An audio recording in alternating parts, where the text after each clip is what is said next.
Distinguished President of the General Assembly, Excellencies, ladies and gentlemen.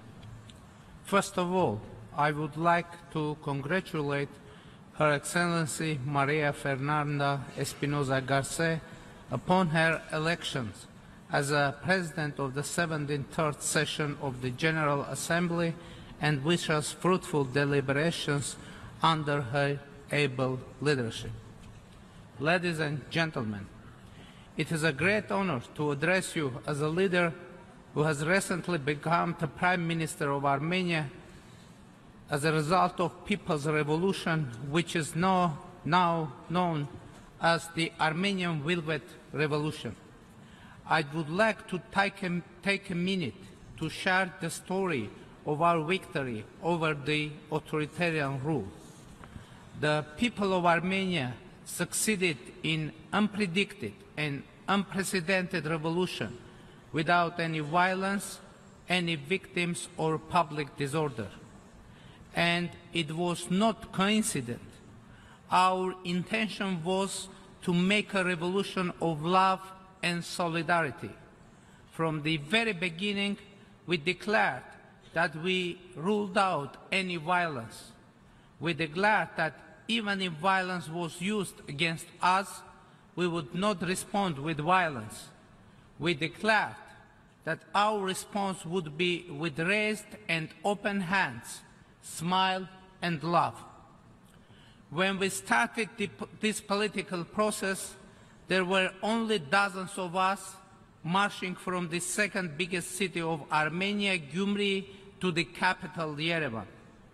When we reached Yerevan and showed our determination and devotion to the principle of non-violence, our entire nation rose against the ruling regime in unity and solidarity. And we won without a single shot and without any victims, only through the peaceful demonstrations. We succeeded against all expectations. Even well-known experts and think tanks were skeptical about our victory.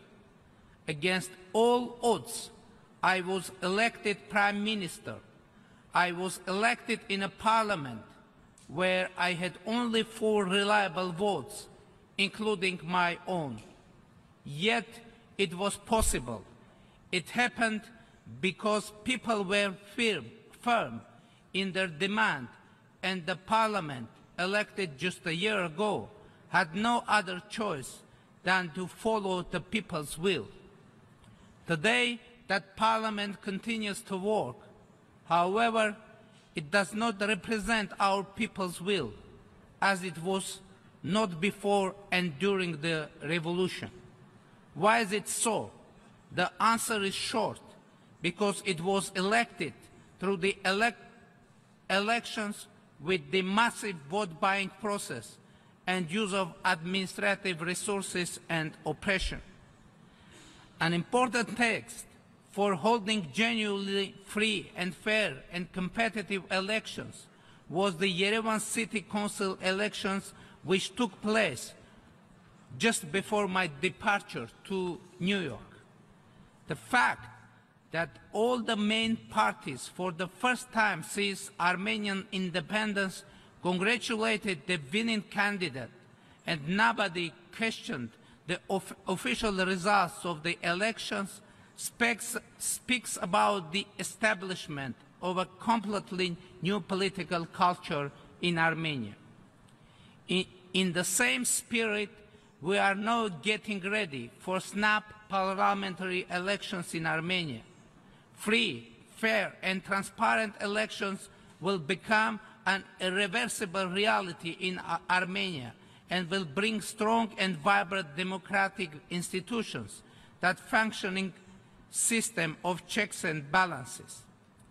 Protecting our citizens' rights and ensuring freedom of speech, expression and assembly is very high on our government's agenda. From now on, there will be no possibility to manipulate the electoral process and undermine the trust of people. I would also like to stress that the current situation in Armenia is not just a change of government of a ruling party. It is an establishment of a new political and governance system, which we name People's Direct Rule and People's Direct Governance. In order to institutionalize this system, we intend to guarantee expression of the people's will not only through elections, but also through local and national referenda, to engage our people into the decision-making process. Having been a political prisoner myself, I do understand how significant it is to be able to speak out and decide your own future. Having assumed the responsibility, our team has a clear vision and strong political will to launch fundamental reforms aimed at eradicating corruption, creating transparent, accountable, and safeguarding human rights and the rule of law, ensuring independence of judiciary, and advancing economic growth through a free and competitive business environment and a favorable atmosphere for investment. Mr. President, despite the radical transformation in the internal political life, our foreign policy agenda does not have U-turns. The continuity of Armenia's foreign policy depicts Armenia as a predictable and reliable partner. Our international commitments are not subject to revision. Our position is clear. Armenia stands ready to have a constructive dialogue and cooperation with all partners. However, we do not intend to develop our relations with one partner at the expense of the another. We underline the role of multilateralism on global and regional levels. Armenia's cooperation under the umbrella of the United Nations is both comprehensive and vibrant. But without entering into all details, let me mention our contribution to the global peace under the auspices of the United Nations-led and UN-supported peace operation in an impressive geographical scope that extends from Afghanistan to Lebanon, Kosovo, and Mali. This has a particular importance to our country. While it's facing serious security concerns, it realizes that the security of one country is inseparably linked to that of all others, and that the global peace requires concerted actions. We have a truly global nation with hundreds of communities all around the world. Hence comes the sensitivity of Armenia to the global threats that may put our fellow Armenians at risk in different parts of the world. The sizable Armenian community in Syria faces an existential threat from the ongoing crisis. Armenia has tried to contribute through dispatching humanitarian assistance to most vulnerable regions.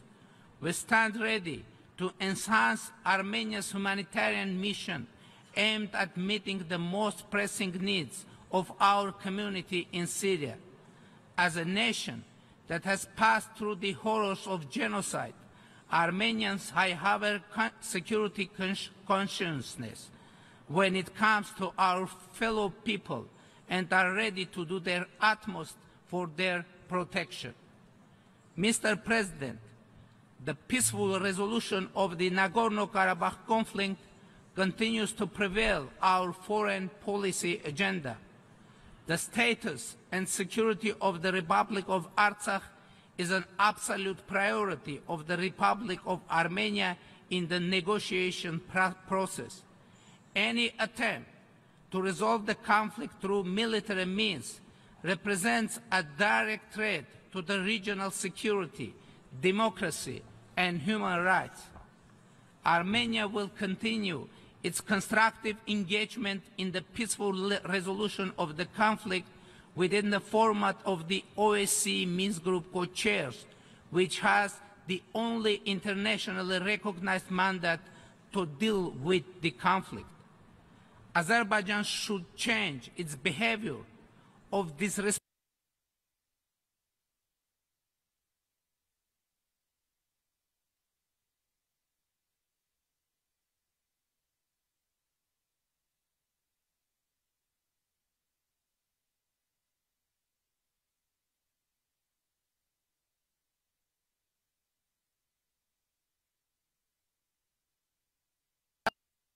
on every occasion that Karabakh should be a part of its territory. At the same time, it announces that it will not negotiate with Nagorno-Karabakh. The question is how Azerbaijan can make a claim over Nagorno-Karabakh